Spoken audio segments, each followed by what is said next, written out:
The landscape keeps shifting. Humanity is trying to navigate through unmapped territories. The truth is, the old world is no more, and we have collectively entered Terra Incognita.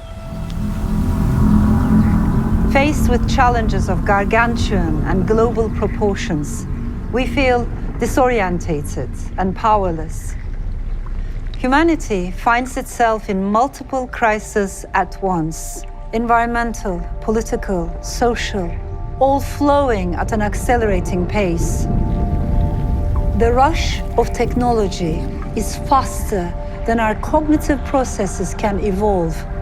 And now, AI-driven tributaries are swelling, flooding, threatening to burst their banks. Our legal, cultural, and political systems are failing to keep up. How can we stop feeling overwhelmed and swept away?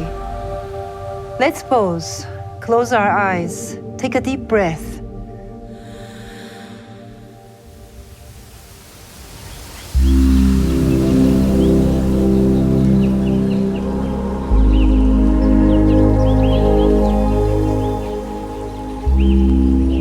Nature is a generous teacher, if only we can manage to slow down and listen to its hidden wisdom, its underlying heartbeat. The forest speaks in a language we're only just beginning to discover. Social media feels like such an inextricable part of our existence that we forget the internet is merely a few decades old. But the mycorrhizal network, or fungal internet, of ancient woodlands has been operating since long before the dawn of our civilization. On digital platforms, words have become weapons that fracture and polarize. But beneath the forest floor, trees employ the complex fungal networks to share resources, information, and knowledge. Interconnectivity should stimulate cooperation and understanding, not exacerbate division and isolation.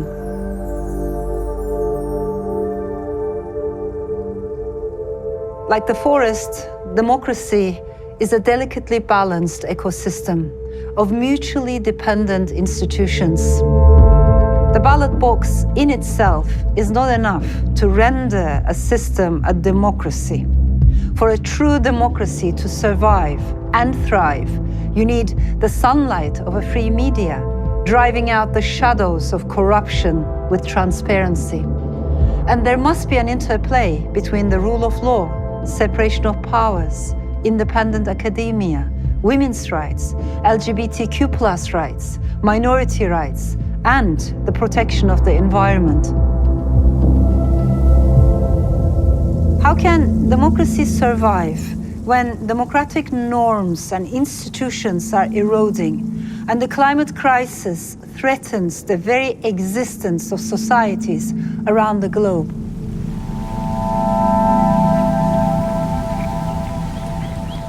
Trees remind us that we're all interconnected. Our lives and stories, our joys and sufferings are interlinked. Arborescent studies might also inspire us to think of identity in a new and radical way. Identity not as a singular or static entity, but as layers of multiple belongings, like concentric circles inside a tree. I can have a deep attachment to a place, or my ancestral heritage, or an ethnicity, or nationality, and so on. But at the same time, be cognizant of the fact that I am a member of the human race, a citizen of humanity.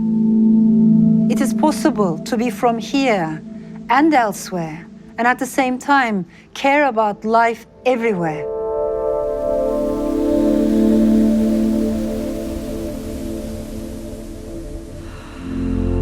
We have arrived at a historic crossroads where populist demagoguery wants to divide everyone into clashing polarities of us versus them. But precisely for that reason, it is worth defending multiplicity and pluralism and the nuanced way of thinking.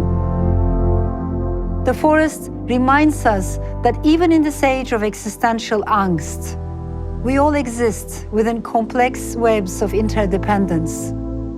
We are each other's branches of support and sisterhood. We are each other's roots.